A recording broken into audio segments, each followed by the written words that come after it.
Hey guys, welcome back to SK भैया। So ये है क्लास 12 का फिजिक्स का chapter 12 atoms detailed video explanation. Video watch करना बहुत मज़ा आने वाला है। एंड हाँ, बहुत से स्टूडेंट्स अभी भी वीडियो को वॉच कर रहे हैं बट वीडियो को लाइक एंड चैनल को सब्सक्राइब नहीं कर रहे हैं। सो स्टूडेंट्स, अभी वीडियो को लाइक करके चैनल को भी प्लीज़ सब्सक्राइब कर लो। और हाँ, टेलीग्राम लिंक डिस्क्रिप्शन में दिया हुआ है। Regular notes and regular information पे अपलोड होती है, तो जाके ज्वाइन कर लो।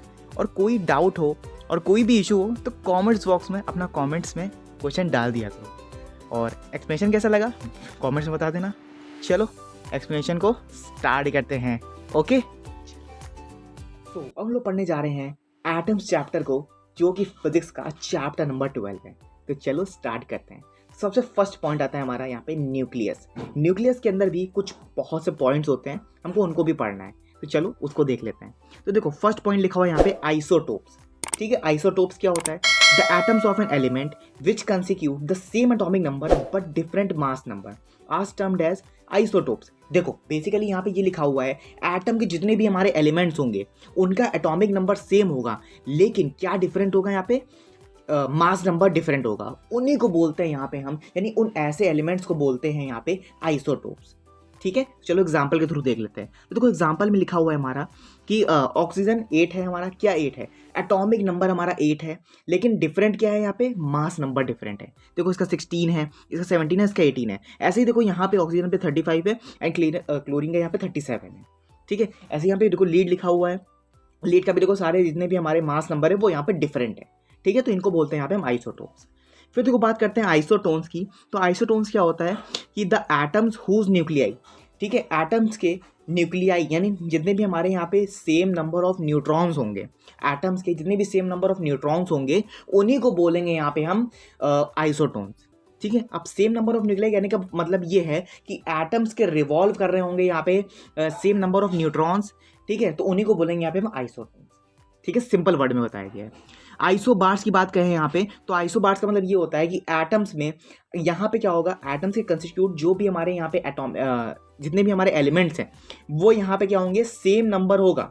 ठीक है, उसका एटम्स का यहाँ पे नंबर तो सेम होगा, लेकिन डिफरेंट क्या होगा? एटॉमिक नंबर डिफरेंट होगा। उसको बोलेंगे यहाँ पे हम आइसोबार्स। जैसे एग्जाम्पल में देख लो, एग्जाम्पल में देखो लिखा हुआ है जैसे कि हमारा जो मास नंबर है, मास नंबर क्या है? देखो यहाँ पे 3 है, और ये देखो हीलियम का भी 3, हाइड्रोजन का भी 3 है और हीलियम का भी 3 है।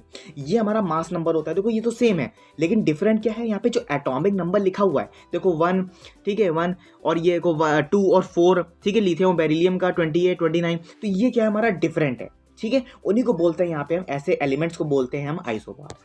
ठीक है, अब सबसे फर्स्ट जो पॉइंट आता है वो आता है हमारे यहाँ पे एटॉमिक मास यूनिट यानी AMU। ठीक है, शॉर्ट फॉर्म में बोलते हैं AMU। एटॉमिक मास यूनिट क्या होता है? Atomic mass unit refers to a very small unit of mass. Atomic mass unit क्या रेफर करता है कि सबसे छोटी यूनिट का, यानी छोटी यूनिट का जो मास है वो ऑब्जर्व कर रहा है, यानी वो कॉफिशिएंट है कि नहीं है, ये बताता है हमारा यहाँ पे एटॉमिक मास यूनिट। ठीक है, इसको हम डिफाइन करते हैं यहाँ पे 1/12 से। ठीक है, 1/12 से जो इसका मास होता है यहाँ पे 1/12, एंड जो कार्बन एटम दिया है 612, तो यहाँ पे हो जाएगा हमारा एटम, ये डिजर्व करता है यहाँ पे। ठीक है, ये एग्जांपल दिया हुआ है। विद रिस्पेक्ट, किसके रिस्पेक्ट में होगा? ये एवोगाड्रो हाइपोथेसिस के रिस्पेक्ट में होगा। नंबर ऑफ एटम्स हमारे का 12 ग्राम है और 6 of 12 हमारा ये दिया हुआ है, यानी कार्बन का एक एलिमेंट दिया हुआ है, तो वो हमारा इक्विवेलेंट होगा। एवोगाड्रो नंबर होता है 6.023 × 10⁻23। ठीक है, इस नंबर से हम यहाँ पे क्या कर देंगे? यहाँ पे मल्टीप्लाई करेंगे किससे? नंबर ऑफ एटम से। तो यहाँ पे हमारा जो एवोगाड्रो नंबर का जो एलिमेंट है वो हमारे यहाँ पे फॉर्म हो जाएगा। देखो यहाँ पे लिखा हुआ है the mass of the 1 carbon. अगर 1 कार्बन का मास देखा जाए, ठीक है, तो यहाँ पे क्या है? कार्बन का मास 12 है। ठीक है, तो 12/6.23 × 10⁻23 रख देंगे, तो हमारा जो यूनिट है ये यूनिट आ जाएगी। इसी यूनिट को भाई लर्न कर लेना, वेरी इंपॉर्टेंट है।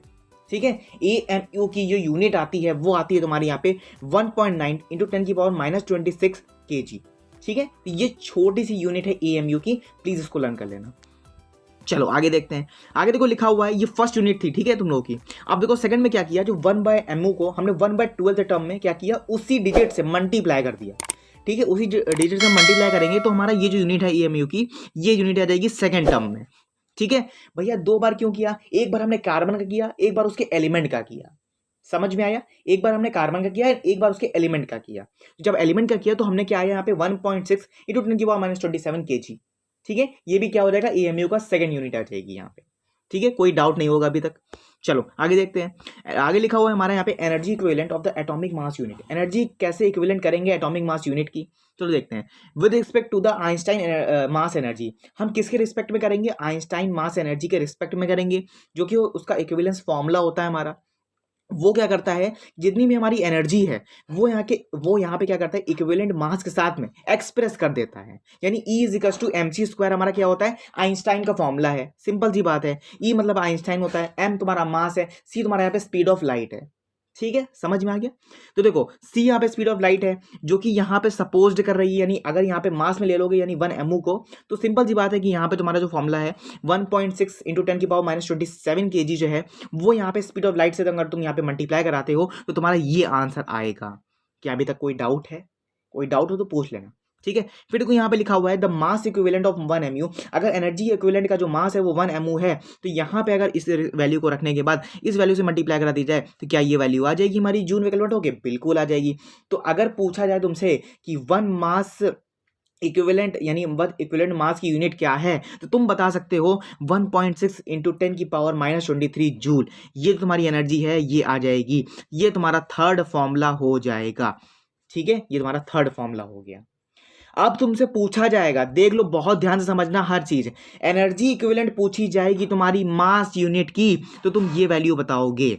ठीक है, अब तुमसे पूछा गया कि 1 mu यूनिट यानी 1 मास यूनिट की तुमको यहाँ पे क्या निकालना है, तुमको एक वेट निकालना है, यानी एक मास यूनिट फिर से निकालनी है तुमको। ठीक है, तो तुम क्या रखोगे, 1.4 × 10⁻10 हो जाएगा, इक्विवेलेंट वेट है तुम्हारा। और यहाँ पे रखोगे तुम 1.6 × 10⁻13, तो क्या जब तुम यहाँ पे इसको डिवाइड करोगे तो तुम्हारी ये जो वैल्यू है, ये वैल्यू कन्वर्ट होकर आ जाएगी 931.5 मेगा इलेक्ट्रॉन वोल्ट।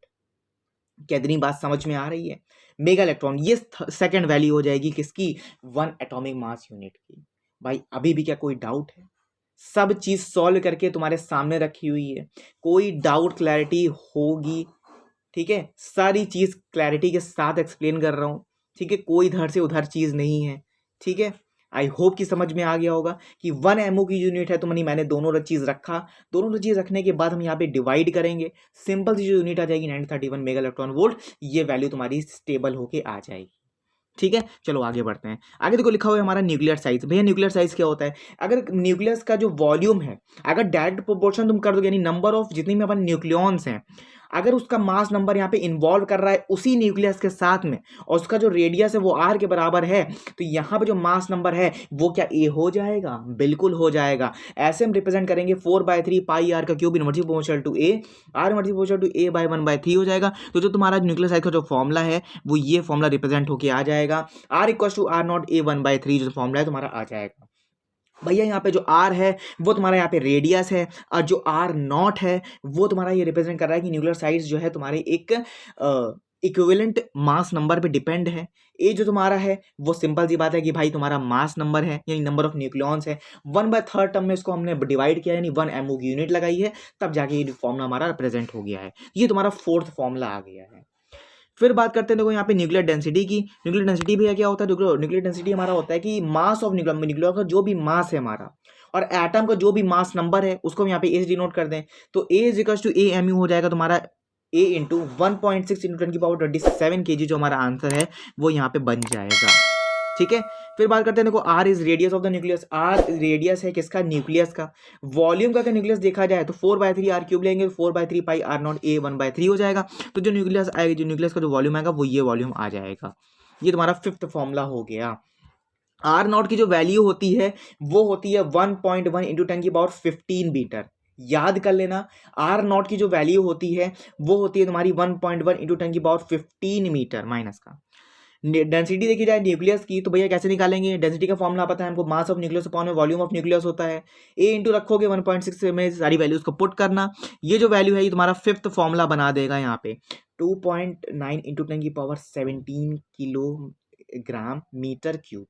ठीक है, जो डेंसिटी ऑफ रिप्रेजेंट हो रही है हमारी यहाँ पे ए से, वो यहाँ पे इंडिपेंडेंट रहेगी। डिस्कशन देखा जाए तो यहाँ पे जितनी भी हमारी डेंसिटीज है न्यूक्लियाई की वो सारे एटम्स को इक्वल कर देंगी, इंडिपेंडेंट एक चीज को छोड़ेंगी जो कि है हमारा मास नंबर। ठीक है। फिर मेरे को बात करते हैं यहाँ पे हाई डेंसिटी ऑफ न्यूक्लियस की एटम में देखी जाए न्यूक्लियस की हाई डेंसिटी तो वो होती है 10⁻17 किलोग्राम मीटर क्यूब।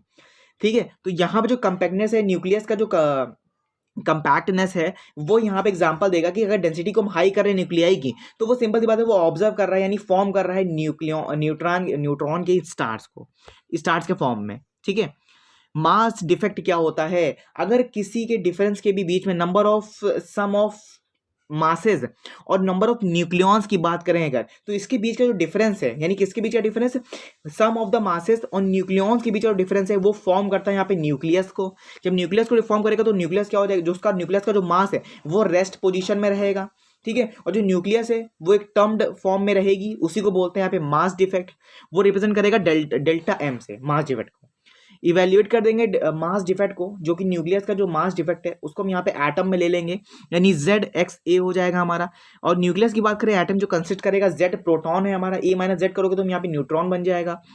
Mn की बात करें तो यहाँ पे मास ऑफ न्यूक्लियस है, जिसको हम यहाँ पे Mn से डिनोट कर रहे हैं। और जो ZXA लिखा है वो तुम्हारा मास डिफेक्ट वो एक्सप्रेस कर रहा है यहाँ पे। तो मास डिफेक्ट का जो फॉर्मूला है वो यहाँ पे हो जाएगा M equals to ZMP plus में A माइनस का Z, Mn माइनस का Mn, ZXA हो जाएगा तुम्हारा यहाँ पे। ये फॉर्मूला सिंपल सा फॉर्मूला बन जाएगा, ज़्यादा दिमाग मत लगाना। मैं तुमसे अभी भी कह रहा हूँ गाइस, देखो इतना जोर मत लगाना एटम्स चैप्टर पे, ऊपर ऊपर का समझना, ज़्यादा मत घुसो। ठीक है, इसमें ज़्यादा घुसने वाली चीज़ नहीं है, ऊपर ऊपर का खाली फॉर्मूला लर्न कर लो, उतना ही सफिशिएंट है तुम्हारे लिए। और अगर अंदर जाना है तो प्लीज़ जा सकते हो, मैं तुमको कोई रिक्वेस्ट नहीं करूँगा, कोई एडवाइस नहीं दूंगा। बट मेरी एडवाइस तुम लोग से यही है कि भाई जिसको पढ़ना है वो पढ़ो। ठीक है, मैं उसको ये नहीं कहूँगा कि मत पढ़ो, जिसको पढ़ना है पढ़ो, लेकिन एडवाइस मेरी यही रहेगी कि भाई सिर्फ फॉर्मूला याद कर लो और समझ लो कि मैंने तुम लोगों को क्या बताया है। फिर बात करते हैं देखो बाइंडिंग एनर्जी की। तो बाइंडिंग एनर्जी क्या हो रही है कि किसी भी न्यूक्लियस की अगर बाइंडिंग एनर्जी देखी जाती है, यानी हमको पता करनी है, तो हमको एनर्जी इक्विवेलेंट करनी पड़ेगी। उसका जो मास है, उसका जो मास है वो डिफेक्ट करना पड़ेगा, किसके, न्यूक्लियस का मास डिफेक्ट निकालना पड़ेगा हमको। और कंप्यूटर जो वर्क रिक्वायर्ड हो रहा है उस पूरे प्रोसेस को करने में, ठीक है, वो सेपरेट न्यूक्लियॉन्स के साथ में इनडिफिनाइट डिस्टेंस अपार्ट करेगा, एक ऑर्डर के साथ में, जो कि कोई कॉन्टेक्ट नहीं होगा उसका किसी न्यूक्लियस के साथ, यानी किसी भी एलिमेंट के साथ में भी नहीं। अगर देखा जाए डेल्टा एम, तो वो रेफर करेगा यहाँ पे मास डिफेक्ट जो कि न्यूक्लियस का है। ठीक है, अकॉर्डिंग देखा जाए अगर आइंस्टाइन के, तो मास जो एनर्जी रेडिएशन है अगर, तो वो क्या हो जाएगा तुम्हारा डेल्टा एम C², जो कि हमारा जूल्स में आ जाएगा यहाँ पे। तो मास डिफेक्ट की जो बाइंडिंग एनर्जी आ जाएगी वो आ जाएगी तुम्हारी यहाँ पे लैम्डा m 9/31 करेंगे यहाँ पे, तो जो बाइंडिंग एनर्जी आएगी वो ये एनर्जी आ जाएगी, डेल्टा MP प्लस में A माइनस का Z। ठीक है, Mn माइनस का Mn, ZXA इंटू 931.5 कर दोगे तो जो वैल्यू तुम्हारी निकल के आएगी वो वैल्यू तुम्हारी आ जाएगी यहाँ पे ZMP प्लस का माइनस का Z, Mn माइनस का Mn और ZXA आ जाएगा। ये तुम्हारा यहाँ पे 6 फॉर्मूला बन जाएगा। क्या अभी भी कोई डाउट है? फॉर्मूले सारे देखते जाना। बाइंडिंग एनर्जी पर न्यूक्लियॉन की बात करेंगे तो बाइंडिंग एनर्जी बार बार न्यूक्लियॉन्स में कब जाती है, यानी कब ट्रांसफर हो रही होती है। तो जो बाइंडिंग एनर्जी है पर न्यूक्लियॉन की रिफर्स होने में, तो यहाँ पे जो एवरेज एनर्जी है, ठीक है, किसकी, न्यूक्लियॉन की, वो रिक्वायर्ड होती है यहाँ पे एक्सट्रैक्ट एक सिंगल न्यूक्लियॉन हमारा यहाँ पे देता है हमको ऐसी एनर्जी को जो कि वो क्लैरिफाई नहीं हो रही होगी, उस न्यूक्लियस में वो रिफर नहीं कर रही होगी। ठीक है, ऐसी एनर्जी को हम बोलते हैं यहाँ पे हम बाइंडिंग एनर्जी। ठीक है, अब बाइंडिंग एनर्जी पर न्यूक्लियॉन का जो फॉर्मूला होता है वो आता है हमारे यहाँ पे बाइंडिंग एनर्जी अपॉन में ए भैया यहाँ पे क्या है हमारा, यहाँ पे एवरेज एनर्जी है हमारी। ठीक है, बात करते हैं पैकिंग फ्रैक्शन की। तो पैकिंग फ्रैक्शन होता है मास डिफेक्ट अपॉन में, तुम्हारे सिलेबस में नहीं है तो ज़्यादा मत समझो, खाली फॉर्मूला देख लो। नेचुरल रेडियो एक्टिविटी की बात करें भैया तो ये हमारा यहाँ पे ट्रांसफॉर्मेशन होता है एलिमेंट्स का, जो कि यहाँ पे इमिशन करते हैं बहुत सारे पार्टिकल्स, जो कि इलेक्ट्रोमैग्नेटिक रेडिएशन भी करते हैं और नेचुरल रेडियो एक्टिविटी भी दिखाते हैं हमको। ठीक है, लॉज ऑफ रेडियो डिके की बात करें तो भैया लॉज तुम लोग पढ़ लेना। ठीक है, बोर्ड के लिए इंपॉर्टेंट नहीं है। ठीक है, ठीक है, बोर्ड के लिए इंपॉर्टेंट नहीं है ये रेडियो एक्टिव कांस्टेंट, तो प्लीज इसको स्किप कर देना तुम लोग। ठीक है, सो अब बात करते हैं हम लोग न्यूक्लियर फिजन की। ठीक है, न्यूक्लियर फिजन क्या होता है, द प्रोसेस ऑफ स्प्लिटिंग। अगर स्प्लिटिंग की बात करें यहाँ पे तो कैसे प्रोसेस होती है स्प्लिटिंग की ऑफ अ हैवी न्यूक्लियस। एक हैवी न्यूक्लियस लिया हमने और दो न्यूक्लियाई भी यहाँ पे हम क्या कर लेंगे, उसको डिवाइड कर लेंगे। जैसे मान लो कि एक न्यूक्लियस है तुम्हारा, ठीक है, ये न्यूक्लियस है, हाफ तोड़ लोगे तो भैया एक तुम्हारा ये बन गया, एक तुम्हारा ये बन गया, तुम्हारे दो न्यूक्लियाई हो गए। Comparable of masses with the liberation, इसका मास भी सेम है, इसका मास भी सेम है, एनर्जी दोनों में इक्विवेलेंट हो रही है। ठीक है, उसी को बोलते हैं यहाँ पे हम न्यूक्लियर फिजन। ठीक है, एक ही न्यूक्लियस को दो न्यूक्लियाई में तोड़ देना, उसी को बोलते हैं यहाँ पे हम न्यूक्लियर फिजन। ठीक है, फॉर एग्जांपल देख लो यहाँ पे क्या लिखा हुआ है, एग्जाम्पल लिखा हो तुम्हारा यूरेनियम का तुम्हारा 92 है, तो उसका जो नंबर हो जाएगा यानी एटॉमिक नंबर हो जाएगा तो 35 हो जाएगा। अपॉन में जो 0 और 1 लिखा हुआ है तुम्हारे नंबर ऑफ न्यूट्रॉन्स हैं, ठीक है। यूरेनियम तुमने लिखा, फिर वो बेरिलियम में चेंज हुआ, फिर क्रिप्टन हुआ, तो ये तुम्हारा जो एक फॉर्म टाइप का बनाता है वो बनाता है तुम्हारा न्यूक्लियर फिशन, ठीक है। ये तुम्हारा 7th फॉर्मूला हो जाएगा। फिर बात करते हैं यहाँ पे न्यूट्रॉन रिप्रोडक्शन की। तो न्यूट्रॉन का रिप्रोडक्शन कैसे होता है, वो फैक्टर्स में डिवाइड होता है, ठीक है। जैसे ratio of the rate of the proportion, अगर रेशियो देखा जाए और उसका प्रोडक्शन देखा जाए न्यूट्रॉन्स का, तो वो क्या कर देगा यहाँ पे अपने न्यूट्रॉन्स को लॉस कर देगा। जब लॉस कर देगा तो यहाँ पे K equal to rate of production of the neutron upon में rate of loss of neutrons हो जाएगा, ठीक है। तो ये हमारा ये जो एक न्यूट्रॉन्स का प्रोडक्शन हो जाएगा वो ऐसे कर सकते हो तुम लोग, ठीक है। जो तुम्हारा के इक्वल टू 1 है वो फिजन है, तुम्हारा रिफिजन की रिएक्शन है जो कि स्टेडली वुडी होगी यहाँ पे। के ग्रेटर देन में 1 लिखा हुआ तुम्हारा तो फ्यूजन ऑफ रिएक्शन है तुम्हारी, जो कि एसिलेट कर रही होगी। और के ग्रेटर देन में 1 है तुम्हारा, तो यहाँ पे फिजन का रिएक्शन हो रहा होगा जो कि तुम्हारा डिसलेरेट कर रहा होगा, ठीक है, डिसलेरेटेड। फिर बात करते हैं यहाँ पे न्यूक्लियर रिएक्टर की। तो न्यूक्लियर रिएक्टर भैया देखो यहाँ पे सिंपल सा मैंने तुम लोग को फॉर्म्स में दे दिया है। इन दोनों फॉर्म्स को प्लीज तुम लोग पढ़ सकते हो, एटलीस्ट पढ़ लेना ये चीज़, ठीक है। अब बात करते हैं रेडिएशन हैजार्ड की। तो भैया रेडिएशन हैजार्ड तुम्हारे है नहीं, बट मैं बता देता हूँ, बोर्ड वाले स्किप कर देना, ठीक है नहीं तुम्हारे चैप्टर में। जो जे वाले स्टूडेंट है थोड़ा ध्यान से देखना। The exposure of the radiation, exposure होगा जैसे लाइट आ रही है तो उसका जो रेडिएशन हो रहा है वो यहाँ पे हार्मफुल हो सकता है जेनेटिक इफेक्ट के लिए, ठीक है। अब देखो ये एक स्ट्रॉन्ग या अल्फा रे एक्सप्लोर हो रही है, उसका जो पोटेंशियल होगा वो यहाँ पे तुम्हारे लंग्स को यहाँ पे डैमेज कर सकता है यहाँ पे, ठीक है। जो एक एक्सप्लोजर और होगा जो कि फास्ट भी आ रहा होगा स्लो भी हो रहा होगा वो न्यूट्रॉन्स का, जो कि यहाँ पे बाइंडनेस भी कर सकता है, मतलब बेसिकली तुमको अंधा भी कर सकता है, ठीक है। एक्सप्लोजर का मतलब होता है कि गाइस बहुत ही हाई फ्रिक्वेंसी में न्यूट्रॉन्स का आना, ठीक है, हाई वेव के तरीके से आना, यानी कहते हैं तो बहुत स्पीड में। एक्सप्लोजर ऑफ द न्यूट्रॉन्स, अगर न्यूट्रॉन्स का देखा जाए प्रोटॉन देखा जाए तो अल्फा पार्टिकल जितने भी हमारे हैं वो यहाँ पे डैमेज कर देते हैं रेड ब्लड सेल्स को। तो एक्सप्लोजर अल्फा पार्टिकल्स का वो यहाँ पे रिजल्ट देगा यहाँ पे डिस्टोरियस इफेक्ट को, और यहाँ पे स्ट्रॉन्ग एक्सप्लोजर यहाँ पे प्रोटॉन्स एंड न्यूक्लियॉन्स का यहाँ पे या पोटेंशियली वे में सीरियसली डैमेज कर देगा प्रोडक्टिव ऑर्गेन्स को। सेफ्टी मेजर्स तुम लोग बाद में बताऊंगा मैं, क्योंकि ये जे वाला पोर्शन है, ये वाला पोर्शन है तो उसको बाद में बताऊंगा, अभी बोर्ड वाला देख लो तुम लोग, ठीक है। सो अब बात करते हैं यहाँ पे वर्क फंक्शन की। वर्क फंक्शन क्या होता है, the minimum energy that should be the supplied, जितनी भी मिनिमम एनर्जी है वो सप्लाई हो रही है यहाँ पे इलेक्ट्रॉन्स में, ठीक है, at just come out of the metal surface, और किस पे, मेटल की सरफेस पे। तो जितनी भी हमारी वर्क फंक्शन है वो यहाँ पे किस पे लग रहा है, मेटल पे बिहेव कर रहा है, ठीक है। तो उसी को बोलते हैं यहाँ पे हम work function. The process is known as a electron emission, तो इसी प्रोसेस को हम यहाँ पे इलेक्ट्रॉन इमिशन भी बोल सकते हैं, जो कि अचीव कर रहा है यहाँ पे कुछ वेव्स में, जैसे थर्मो आयनिक इमिशन, ठीक है, photo electric emission, secondary emission and field emission, ठीक है। तो यहाँ पे जो हमारा थर्मल इमिशन होता है हमारा, वो क्या करता है, एक्स्ट्रा एनर्जी को यहाँ पे सप्लाई करता है, और फॉर्म किसके फॉर्म में हमको सप्लाई करता है, हीट के फॉर्म में। लाइट इलेक्ट्रॉन की फॉर्म में जो एनर्जी इमिट हो रही है उसी को बोलते हैं यहाँ पे हम थर्मो इलेक्ट्रॉन्स, ठीक है। फोटो इलेक्ट्रो यहाँ पे इमिशन देखा जाए तो जो तुम्हारी एक्स्ट्रा एनर्जी है वो सप्लाई हो रही है यहाँ पे इलेक्ट्रोमैग्नेटिक रेडिएशन में, ठीक है। यहाँ पे इमिट करेगा इलेक्ट्रॉन्स और क्या देगा हमको यहाँ पे, फोटो इलेक्ट्रॉन्स देगा। सेकेंडरी इमिशन की बात करें यहाँ पे तो जितने भी हमारे इलेक्ट्रॉन्स है वो फास्ट वेव में मूव करेंगे, वन को एक में फिर आपस में कोलाइड करेंगे, जब कोलाइड करेंगे तो मेटल की सरफेस में यहाँ पे किक्स आउट हो जाएंगे, यानी वापस से ही वो क्या करेंगे यहाँ पे एक आउट ऑफ किक्स में बिहेव करेंगे, वही इलेक्ट्रॉन्स उन्हीं को बोलते हैं यहाँ पे सेकेंडरी इलेक्ट्रॉन्स। फिर बात करें देखो यहाँ पे electrons emitted with the help of the electrostatic field, तो यहाँ पे जो इलेक्ट्रॉन्स है वो इमिट कर जाएंगे यहाँ पे किसकी हेल्प से, इलेक्ट्रोस्टैटिक फील्ड की हेल्प से। फोटो इलेक्ट्रिक इफेक्ट क्या होता है हमारा, जो अगर फिनोमेना देखा जाए तो यहाँ पे जितने भी इलेक्ट्रॉन्स है वो हमारे इजेक्ट करेंगे मेटल की सरफेस से होकर के, जो लाइट है हमारी वो इफिशियंटली जो हाई फ्रिक्वेंसी एनकाउंटर हो रही है, तो फोटो इलेक्ट्रिक इफेक्ट क्या करेगा, यहाँ पे जो इलेक्ट्रॉन्स है उनको हटा देगा और फोटो इलेक्ट्रिक करंट जो अपना काम करता है वो काम करेगा। चलो आगे बढ़ते हैं। सो यहाँ पे लिखे गए हैं कुछ लॉज, फोटो इलेक्ट्रिक इमिशन के कुछ लॉज लिखे गए हैं, ठीक है। तो ये लॉज तुम लोग पढ़ लेना, ठीक है।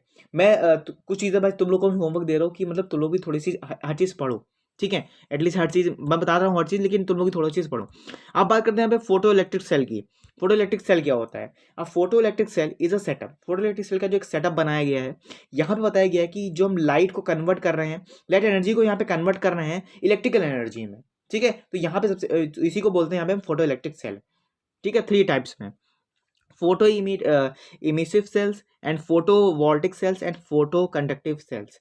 ठीक है, जो फोटो इमिटिव सेल्स हैं वो यहाँ पे वैक्यूम के थ्रू यहाँ पे टाइप होंगे। तो देखते हो ये स्ट्रक्चर बनाया गया है, लाइट रेज आ रही हैं, तो ये लाइट रेज किसी फॉर्म में हो रही है, हीट के फॉर्म में रेडिएट हो रही हैं, अंदर जाके कैथोड एंड एनोड के साथ रिएक्शन करेंगी, तो यहाँ पे क्या होगा, एक बैटरी का जो इलेक्ट्रिकल एनर्जी है उसमें कन्वर्ट हो जाएगी। कितनी बात समझ में आ रही है मेरे भाई? चलो आगे बढ़ते हैं। फिर बात करते हैं, देखो यहाँ पे हम डी ब्रोगलीज वेव्स की। तो डी ब्रोगलीज वेव क्या होता है कि अगर यहाँ पे लुईस ब्रोगली रिप्रेजेंट हो रहा है हमारा बोर्ड हाइपोथेसिस में, तो यहाँ पे जो डुअल नेचर का प्रोसेस है वो यहाँ पे क्या हो जाएगा, ऑब्जर्वेशन करना पड़ेगा। तो यहाँ पे जो होल एनर्जी है वो यूनिवर्स में यानी फॉर्म हो रही है कुछ मैटर्स के फॉर्म में, इलेक्ट्रोमैग्नेटिक जो रेडिएशन है वो यहाँ पे एनर्जी के फॉर्म में हमको रिप्रेजेंट हो रहा है, और यहाँ पे एक सिमेट्री दिख रही है, ठीक है, किसकी, लाइट की, जो कि डुअल नेचर के साथ रेडिएट हो रही है। ठीक है, तो उसी को बोलते हैं यहाँ पे हम डुअल नेचर। डी ब्रोगलीज का देखा जाए तो यहाँ पे E इक्वल टू mv हो जाएगा। यहाँ पे कुछ फॉर्मुलेस को हम यूज़ करेंगे तो यहाँ पे हो जाएगा P equal to h by lambda. जो वेवलेंथ है हमारा फोटॉन्स का वो h by P by lambda हो जाएगा, h बाई पी हो जाएगा। तो जो मेन फॉर्मुला हमारा 8th फॉर्मुला आ जाएगा वो हो जाएगा lambda equal to h upon में mv। ये डी ब्रोगलीज की जो हमारी रिएक्शन है वो यहाँ पे कंफर्म हो जाएगी। कंक्लूजन देखो लिखा गया है कि अगर तुम यहाँ पे लाइटर के कुछ पार्टिकल्स को लेते हो तो उसको बोलेंगे यहाँ पे डी ब्रोगलीज वेवलेंथ। अगर पार्टिकल्स तुम्हारे फास्टली ट्रैवल कर रहे हैं तो यहाँ पे डी ब्रोगलीज का वेवलेंथ है वो बहुत ही कम हो जाएगा। डी ब्रोगलीज की जो वेवलेंथ है अल्फा पार्टिकल के साथ में डिपेंड नहीं करती है, लेकिन जो चार्ज है वो पार्टिकल के नेचर के साथ ही बिहेव करता है। कितनी बात समझ में आ गई? चलो आगे देखते हैं। फिर देखो यहाँ पे फॉर्म हुआ है de Broglie wavelength of electron. तो यहाँ पे सपोज किया कि जो इलेक्ट्रॉन है उसका जो मास है वो m है, जो चार्ज है वो E है, लेकिन जो चार्ज और मास है वो एसिलेट कर रहे हैं। यहाँ पे पोटेंशियल डिफरेंस भी यहाँ पे V है तुम्हारा, ये जो एनर्जी रिक्वायर्ड हो रही है वो E है, पार्टिकल में E इक्वल टू E हमने मान लिया यहाँ पे, यानी E इक्वल टू EV कर लिया। जो वेलोसिटी ऑफ इलेक्ट्रॉन में लग रही है वो वाली E equal to 1/2mv², V equal to under root में हो जाएगा तुम्हारा 2E/m। तो डी ब्रोगली की जो वेवलेंथ है, जो एनर्जी इलेक्ट्रॉन में जो लग रही है वो लैम्डा इक्वल टू h1 में mv हो जाएगा। तो ये कुछ हमने कुछ यहाँ पे थोड़ा सा यहाँ पे कैलकुलेशन करेंगे, जिसका जो फॉर्मुला निकल के आएगा वो हो जाएगा तुम्हारा यहाँ पे लैम्डा इक्वल टू 12/27 रूट में v a। तो यहाँ पे जो तुम्हारा सिंपल जो फॉर्मुला आएगा वो आ जाएगा तुम्हारा पे लैम्डा इक्वल टू 12/27 रूट में 100 इक्वल टू 1.227 एंगस्ट्रॉम। ठीक है, तो यहाँ पे जो हमारा जो एक वेव फॉर्म है वो हो जाएगी। जो वेवलेंथ है यहाँ पे डी ब्रोगलीज वेव की वो एसोसिएट हो जाएगी 10 इलेक्ट्रॉन 100 इलेक्ट्रॉन वोल्ट में। इलेक्ट्रॉन्स है वो यहाँ पे एक ऑर्डरली वेवलेंथ को यहाँ पे एक्सरेज में बिहेव करेंगे। ये देख लो कि क्या क्या फेलियर हो गया था थॉमसन मॉडल का। ठीक है, Thompson model of an atom में क्या क्या फेलियर हो गया था तुम्हारा। ठीक है, उससे पहले थोड़ा सा ये देख लो कि थॉमसन एटम मॉडल क्या होता है। एक मॉडल था जो कि यहाँ पे positively charge uniformly distributed charge यहाँ पे क्रिएट कर रहा था। एक स्फेयर लिया था, उसी स्फेयर में जितने भी हमारे इलेक्ट्रॉन्स थे वो यहाँ पे पॉजिटिव वेव में जो है वहाँ पे स्टेबल थे। लेकिन एक यहाँ पे एग्जाम्पल दिया गया है कि जैसे वाटरमेलन, भाई सबने देखा होगा वाटरमेलन कैसा होता है, रेड कलर का होता है, रेड कलर का होता है। ठीक है, तो हमने क्या कर लिया, रेड कलर का ये बना लिया वाटरमेलन। बहुत ध्यान से देखना। फिर देखो हमने क्या किया, हमने ले लिया कुछ इलेक्ट्रॉन्स को जो कि स्टेबल है, ठीक है, अपने ही पॉइंट पे। देखो ये इलेक्ट्रॉन्स हैं, ठीक है, देखो ये इलेक्ट्रॉन्स हैं, ठीक है, सारे ये इलेक्ट्रॉन्स हो गए सारे। ये इलेक्ट्रॉन्स क्या है कि एक स्टेबल है अपने ही पॉइंट पे। तो यहाँ पे वही चीज़ बताई गई है कि जो सीड्स हैं यानी जो इलेक्ट्रॉन्स हैं वो प्लम के अंदर हैं। ठीक है, और यहाँ पे क्या कर रहे हैं, पॉजिटिवली चार्ज क्रिएट कर रहे हैं, यानी रिएक्शन हो रही है यहाँ पे। इन्हीं को बताया इन्होंने थॉमसन मॉडल ऑफ एटम ने कि प्लम की जो पडिंग होती है वो यहाँ पे एक पॉजिटिवली चार्ज क्रिएट करती है। अगर यहाँ पे एटम का कुछ ऐसा सरफेस देखा जाए, यानी हमको देखा जाए स्फेयर का आधा पार्ट तो भाई पूरा पूरा खाली रहता है, यानी एम्प्टी रहता है, और बाकी जो पार्ट है वो यहाँ पे इलेक्ट्रॉन से कवर अप होता है, यानी पॉजिटिवली चार्ज क्रिएट कर रहा होता है। इसी को बोलते हैं यहाँ पे थॉमसन मॉडल ऑफ एटम। इन्होंने ये कुछ हमको ऐसी चीज़ें बताई थी। और यहाँ पे देखा जाए जो टोटल पॉजिटिव चार्ज है हमारा वो इन साइड, यानी एटम के जो इन साइड है, ठीक है, अंदर के साइड है। लेकिन यहाँ पे जो एक सेम चीज़ की यहाँ पे टोटल निगेटिव चार्ज भी यहाँ पे क्रिएट हो रहा है उन्हीं इलेक्ट्रॉन्स में। ठीक है, नेगेटिव चार्ज भी क्रिएट हो रहा है, कुछ ऐसे इलेक्ट्रॉन से नेगेटिव भी हैं, पॉजिटिव, लेकिन पूरा वो पॉजिटिवली चार्ज है, यानी एटम्स का, यानी ये स्फेयर है, ये तो पूरा पॉजिटिवली चार्ज है। लेकिन इसके अंदर जो एटम है ना, ये जो एटम रखे हुए हैं, सॉरी एटम नहीं, इलेक्ट्रॉन्स, वो इलेक्ट्रॉन्स यहाँ पे पॉजिटिवली चार्ज भी हैं, नेगेटिवली चार्ज भी हैं। ठीक है, तो यहाँ पे रिएक्शन तो क्रिएट कर रहे हैं ना, वो तो एक भाई ना मेरे, वो रिएक्शन ही क्रिएट कर रहे हैं। फिर देखो यहाँ पे लिखा गया हमारा जो इलेक्ट्रिकली यहाँ पे न्यूट्रल चार्ज है, कुछ ऐसे न्यूट्रल भी हैं। ठीक है, वो स्लाइडली डिस्टर्ब हैं उन एटम्स में। ठीक है, तो जो इलेक्ट्रॉन्स होंगे वो एटम वाइब्रेट करेंगे उसी इक्विलिब्रियम पोजीशन में। ठीक है, उसी का यहाँ पे इजेक्शन होगा, तो यहाँ पे रेडिएट करेंगे वहाँ फ्रिक्वेंसीज के फॉर्म में, और वहाँ पे इंफ्रारेड जो यहाँ पे लाइट फॉर्म होगी फ्रिक्वेंसी के फॉर्म में, वो यहाँ पे अल्ट्रावायलेट लाइट भी यहाँ पे विजिबल हो जाएगी। ठीक है, फिर देखो यहाँ पे लिखा गया है failure Thompson model of atom. मैंने थॉमसन मॉडल ऑफ एटम का क्या फेलियर हो गया था, कौन सा मॉडल? तो यहाँ पे भैया it could not express the origin of the spectral lines in the form of the series in the case of the hydrogen atoms. Basically यहाँ पे जो हाइड्रोजन एटम्स की जो स्पेक्ट्रल सीरीज होती है, स्पेक्ट्रल लाइंस ऑफ सीरीज होती है, वो एक्सप्लेन नहीं किया था, ठीक है। It could not the clearly express the scattering of alpha particles or large angles in the case of the Rutherford scattering experiment। Rutherford alpha scattering का एक्सपेरिमेंट था जो कि अल्फा पार्टिकल्स को यहाँ पे स्कैटर करा रहा था, लेकिन वो बहुत ही लार्ज एंगल के साथ स्कैटर कर रहा था, ये भी एक्सप्लेन नहीं किया उन्होंने, ठीक है। रदरफोर्ड अल्फा स्कैटरिंग एक्सपेरिमेंट, इसमें थ्योरी लिखी गई है, तो भाई तुम लोग पढ़ लेना थ्योरी, ठीक है। थ्योरी को मैं तुम लोग छोड़ रहा हूँ। फिर देखो यहाँ पे लिखा गया है Rutherford model of an atom, यानी रदरफोर्ड का जो एटम का मॉडल था वो कैसे भैया था।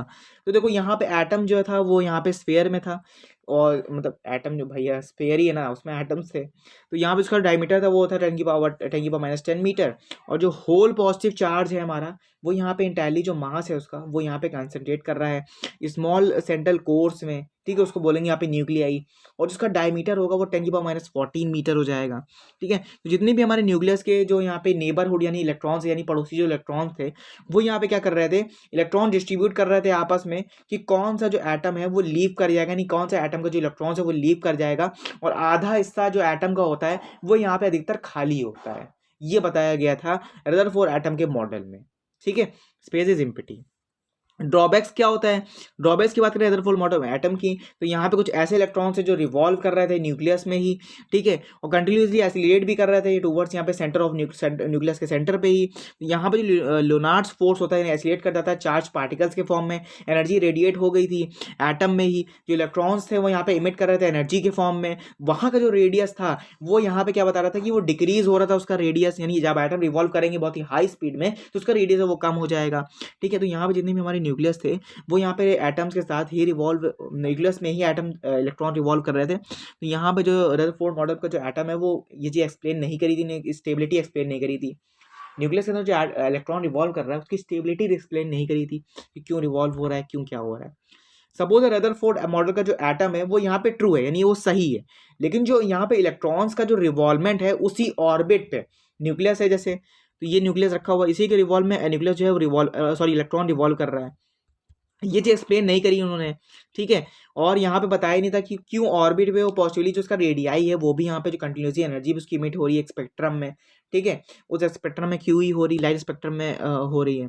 Distance of the closest approach क्या होता है भैया यहाँ पे, तो देखो सपोज करो कि जो अल्फा पार्टिकल है उसका जो मास है वो m है, इनिशियल वेलोसिटी उसकी u है, वो लास्ट डिस्टेंस पे जो उसका न्यूक्लियस है उसी न्यूक्लियस पे जो एटम है उसका एटॉमिक नंबर जो है वो z है, डिस्टेंस उसकी क्लोजेस्ट अप्रोच है। काइनेटिक एनर्जी यहाँ पे अल्फा पार्टिकल यहाँ पे कंप्लीटली कन्वर्ट हो रही है यहाँ पे पोटेंशियल एनर्जी में। तो भैया यहाँ पे सब चीज़ रखने के बाद जो हमारा यहाँ पे इम्पैक्ट होगा यहाँ पे वो हो जाएगा हमारा 1/2 mu का स्क्वायर, अब इसको 1/4 2e जेडी का आर नॉट का स्क्वायर। भैया यहाँ पे तुम कट करोगे तो हमारा जो फॉर्मूला है वो ये फॉर्मूला बन जाएगा, ये स्ट्रक्चर बना हुआ है देख सकते हो भाई, ठीक है। इम्पैक्ट पैरामीटर क्या होता है, इम्पैक्ट पैरामीटर भैया क्या होता है यहाँ पे कुछ अल्फा पार्टिकल जो कि न्यूक्लियस के साथ ही रिवॉल्व कर रहे होंगे, ठीक है, इम्पैक्ट पैरामीटर उसी को कहते हैं। इम्पैक्ट पैरामीटर अल्फा पार्टिकल का जो रिफर करता है परपेंडिकुलर डिस्टेंस के साथ में, वेलोसिटी उसकी वेक्टर में अल्फा पार्टिकल ही देते हैं, वेलोसिटी वेक्टर अल्फा पार्टिकल के साथ में ही निकाली जाएगी, उसका जो न्यूक्लियस का सेंटर होगा वो यहाँ पे फार अवे है द एटम, यानी एटम के साथ में ही वो साथ में रखेगा, और उसको डिनोट करेंगे यहाँ पे बी से एक्सप्रेस कर देंगे यहाँ पे B = 1/7 ZD square cot θ/2 1/2 mu का स्क्वायर, ठीक है। डिस्कशन तुम लोग पढ़ लेना भाई। फोटॉन्स की बात करेंगे यहाँ पे, तो फोटॉन्स देखो यहाँ पे लिखा हुआ है जो फोटॉन्स की जो एनर्जी है वो पैकेट्स के फॉर्म में होती है, ठीक है। जो एनर्जी वो देता है E = hν हो जाएगा, तो यहाँ पे जो प्लैंक कांस्टेंट है तुम्हारा 6.62 × 10⁻34 जूल सेकेंड हो जाता है। वेलोसिटी इसकी भी है, ठीक है। तो यहाँ पे जो फ्रीक्वेंसी ऑफ फोटॉन्स में लग रही है वो, और जहाँ पे वेवलेंथ है वो भी यहाँ पे हम लैम्डा से नोट कर देंगे, E = v लैम्डा हो जाएगा। यहाँ पे सारी एनर्जी लिखी हुई है, सही वैल्यू उसको रख के हम कैलकुलेट कर लेंगे तो यहाँ पे हमारा आ जाएगा। Bohr model of an atom क्या होता है हमारा, सिंपल सा ये लिखा हुआ है कि यहाँ पे जो रदरफोर्ड का मॉडल का जो एटम था, रदरफोर्ड का जो मॉडल था उन्होंने क्या बताया था कि जो आरबीटी ऐसी कंडीशंस हैं जो कि यहाँ पे रेफर कर रही हैं, पॉस्टुलेट्स कर रही हैं। जैसे फर्स्ट कंडीशन आती है हमारी इलेक्ट्रॉन जो है स्टेबल नहीं था अपनी ऑर्बिट में, रेडिएट एनर्जी हमेशा रेडिएट कर रहा था, यानी mv²/r, तो k/z²/r² हो जाएगा, ठीक है। जो इलेक्ट्रॉन्स है वो स्टेबल नहीं है अपने ऑर्बिट पे, ठीक है। एंगुलर मोमेंटम की बात करें इलेक्ट्रॉन्स की, तो यहाँ पे जो न्यूक्लियस है हमारा वो इंटीग्रल हो जाएगा मल्टीप्लाई ऑफ पाई के 1 2 3 के। जो थर्ड पॉइंट में देखा जाए तो जो हमारा इलेक्ट्रॉन है वो यहाँ पे एब्जॉर्व करेगा, यानी एनर्जी को रेडिएट करेगा। ठीक है, इलेक्ट्रॉन यहाँ पे जंप कर जाएगा यहाँ पे लोअर टू हायर ऑर्बिट पे। ठीक है, तो उसी को बोलेंगे यहाँ पे हम लोअर टू हायर ऑर्बिट। फिर देखो एनर्जी यहाँ पे इमिट हो रही है, यानी एब्जॉर्व भी हो रही है लाइट के फोटॉन्स के फॉर्म में। ठीक है, फ्रीक्वेंसी यहाँ पे वी है, तो एनर्जी हो जाएगी एच म्यू। जो हाइड्रोजन एटम है हमारा उसका जो एटॉमिक नंबर 1 है, जो एल एन दिया है हमारा वहाँ पे लीनियर मोमेंटम H/2 पाई हो जाएगा। जो हमारा radius of an H circular orbit है 0.529 एंगस्ट्रॉम, एन की स्क्वायर हो जाएगा। 1 एंगस्ट्रॉम हमारा 10 मीटर होता है। एन को यहाँ पे इन्वर्सिव पोर्शन लेंगे एन स्क्वायर हो जाएगा। तो यहाँ पे भी बहुत सारी एनर्जी सबको यहाँ पे दिखा लिया गया है। ठीक है, देख सकते हो यहाँ पे H=H²। अब बात करें यहाँ पे स्पेक्ट्रल सीरीज की, तो लाइमन सीरीज क्या होता है, जो कि यहाँ पे लैंडिंग ऑर्बिट में होती है, यानी n=1, यानी उसका जो नंबर ऑफ स्पेक्ट्रल सीरीज होगी वो तुम्हारा 1 होगा। अल्ट्रावायलेट रीजन में देखा जाए तो यहाँ पे r=1² माइनस का 1/n² का होल स्क्वायर। एन जो n2 है तुम्हारा वो यहाँ पे लेस देन हो जाएगा 1 से। बाल्मर सीरीज में भी देखो सेम होगा, यहाँ पे 2 में हो जाएगा, पार्शियल में भी 3 में हो जाएगा, ब्रैकेट में भी 4 में हो जाएगा। ठीक है, और पीफन तुम्हारा यहाँ पे जो एक लास्ट ऑर्बिट थी वो तुम्हारा n=5, यानी 5 उसकी यहाँ पे नंबर ऑफ पीफन सीरीज है वो यहाँ पे 5 ही देंगे। फिर यहाँ पे देखो यहाँ पे भी यहाँ पे n2=n1+s2, यहाँ पे अल्फा लाइन लिखी गई है, बीटा लाइन लिखी गई है, यहाँ पे स्टेबल ऑर्बिट में है। एक्स रेस का जो प्रोडक्शन है वो तुम्हारा यहाँ पे किस में है, डायग्राम के फॉर्म में दिया हुआ है, लेकिन ये गाइस स्किप कर देना क्योंकि सिलेबस में नहीं है। ठीक है, तो यहीं पे तुम्हारा जो चैप्टर है वो यहाँ पे एंड होता है। आई होप कि एक्सप्लेनेशन समझ में आएगा। कोई डाउट एंड कोई भी इशू हो तो कमेंट्स में कमेंट्स पिन कर देना, लेकिन भाई प्लीज़ अच्छे से पढ़ो। और ये तुम्हारा एटम चैप्टर यहीं पे एंड होता है। आई होप कि एक्सप्लेनेशन समझ में आया होगा।